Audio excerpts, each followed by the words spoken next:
You've seen this happen. One person commands a room with just a few quiet words. Everyone leans in. Meanwhile, someone else talks constantly and people's eyes glaze over. They nod politely, already planning their exit. We are taught that connection requires addition. We assume we need to be funnier, smarter, or more charismatic. We fill every awkward silence with a story or an observation, convinced that if we just stack enough words together, people will approve of us. The Stoics approached this differently.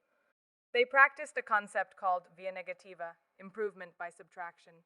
Attraction isn't about what you add to a conversation, it's about what you remove. It requires stripping away the anxious performance of trying to be interesting so that a solid foundation of character remains. The exact moment you stop desperately needing attention is the moment you start getting it. When your words carry the force of your presence rather than the anxiety of seeking approval, people actually listen, moving from manufactured charisma to radical subtraction requires a profound shift in character. It moves communication beyond a collection of life hacks and into the territory of genuine presence. Someone mentions they just started learning guitar. The immediate reflex for most people is to jump in with their own experience.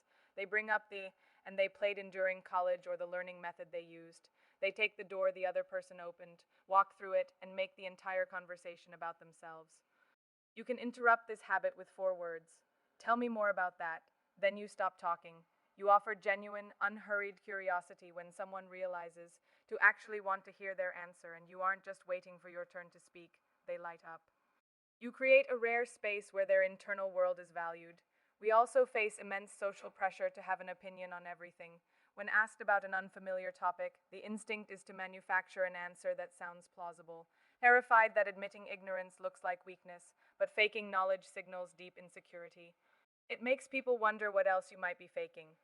Now watch a person who is entirely secure. They get asked a question they don't have the answer to and they pause.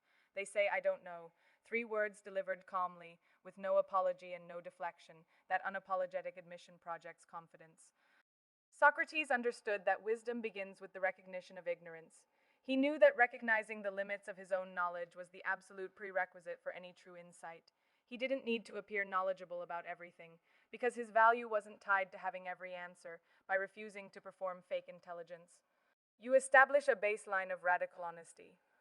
When you do speak with certainty, people listen because you've proven you don't speak just to hear your own voice. When someone shares a personal struggle, a failing relationship, an overwhelming week at work, our immediate reflex is to fix it. We launch into solutions. Have you tried this? Or what if you just did that?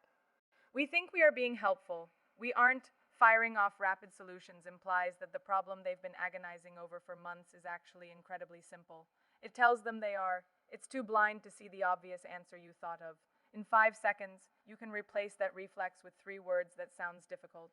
You don't fix, you don't minimize. You simply acknowledge that their struggle is hard. This gives them permission to process their pain out loud without feeling forced to immediately defend it or solve it. Then there is the hardest discipline of all, silence. When a conversation pauses, most people panic. They rush to fill the void with any noise they can find, treating silence like a failure they have to correct. In that desperate rush, they reveal their deepest insecurities.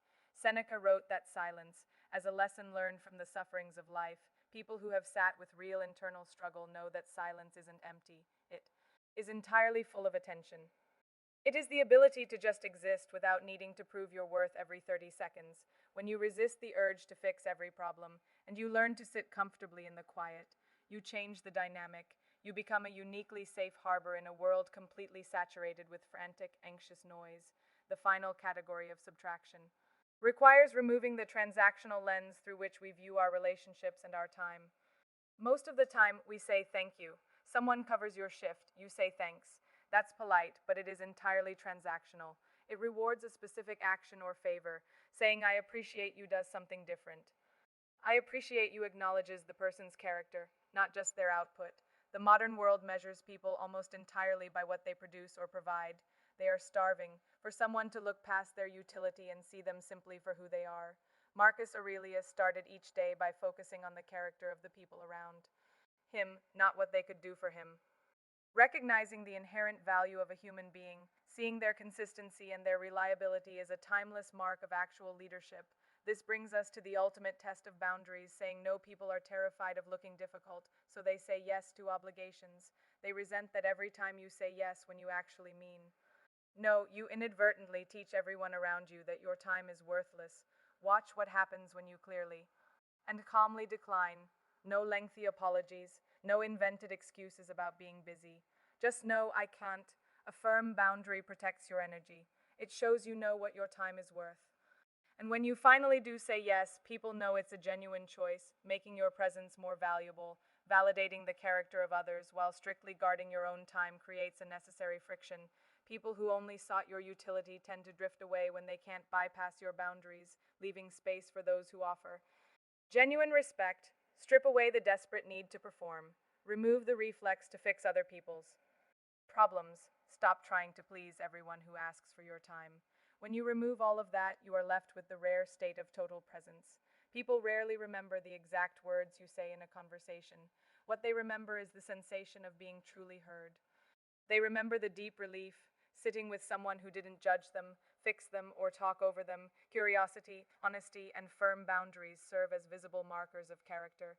Magnetism emerges as a byproduct of that internal security.